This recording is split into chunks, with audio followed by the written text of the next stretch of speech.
பேரன்பு வணக்கம். அதிகாலை 5 மணிக்குள்ள எந்திரிச்சு பச்சை தண்ணில குளிச்சுட்டு உங்களோடு நீங்கள் ஒரு வாக்கிங். மிக சிறப்பா, ஆனந்தமா, அற்புதமா இன்றைய நாளை கொண்டாடலாம். இன்று மிக மிக அற்புதமா சிறந்த நாள். இன்று வியாழக்கிழமை குருநாள். குருநாள் அன்னம் பகிர்தல் ரொம்ப சிறப்பு. குருநாளுக்கு வியாழக்கிழமைனாலே ஒரு சந்தோஷமாயிடும். நம்முடைய முன்னோர்கள், நம்முடைய குருமார்களை வணங்கலாம். ஒவ்வொரு நாளும் வணங்கலாம். ஆனால் அதுக்கான நாளாக நம்முடைய முன்னோர்கள் வகுத்த நாள் குரு. குரு வழிபாடு ரொம்ப சிறந்தது. முடிஞ்சால் திருப்பதி போயிட்டு வரலாம், திருச்செந்தூர் போயிட்டு வரலாம்.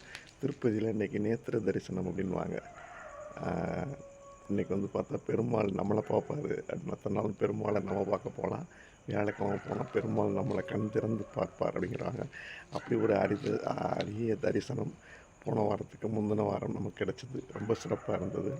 முடிஞ்சால் போய் பார்த்துட்டு வாங்க. ரொம்ப சிறப்பாக இருக்கும். திருப்பதி போயிட்டு வந்தால் பல்வேறு நல்ல திருப்பங்கள் உங்கள் வாழ்க்கையில் ஏற்படும் அப்படின்னு சொல்கிறாங்க.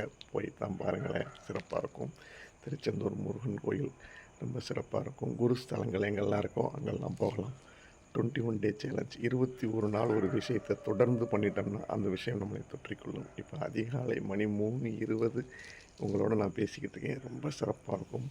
இந்த அதிகாலை வானியல் அதிசயங்களை பாருங்கள். ரொம்ப இருட்டு, அப்படி ஒரு ஆரவமற்ற சாலைகள், தெரு விளக்குகள், ஏகாந்தமான ஒரு அழகான பிராணவாயுவை சுவாசிக்கிட்டு ஒரு அரை மணி நேரம் தியானம் பண்ணலாம், புக்கு படிக்கலாம், வாக் பண்ணலாம். எல்லாமே அற்புதமாக இருக்கும். இந்த அதிகாலையில் பண்ணுறது ரொம்ப சிறப்பாக இருக்கும். 21 டே சேலஞ்ச் எல்லாருமே சிறப்பாக பண்ணுறீங்க, மகிழ்ச்சியாக. இப்போ தான் வந்து சங்கு ஊதுது பார்த்தீங்களா? இது வந்து பக்கத்தில் 3:30க்கு வந்து கரெக்டாக சங்கு ஊதுவாங்க. அது நம்ம காதில் கேட்குது. இன்னும் கோழி கூவலை. கோழி கூவுறதுக்கு முன்னாடியே நம்ம எழுந்திரிச்சாச்சு. ரொம்ப சிறப்பு. ஒவ்வொரு நாளையும் சிறப்பாக, ஆனந்தமாக, மகிழ்ச்சியாக, கொண்டாட்டமாக வாழ்வோம். தூக்கத்தை விட தொழுகை மேலானது. அனைவரும் எந்திரிக்கலாம். 5 மணிக்குள்ளே எழுந்திரிச்சு பச்சை தண்ணியில் குளிச்சுட்டு உங்கள் வாழ்க்கையை வந்து சிறப்பாக தூங்குங்க. இதில் பல அதிசயங்கள் நிறைந்திருக்கு. நன்றி. வாழ்க வளமுடன், வாழ்க வளமுடன். சிறப்பு.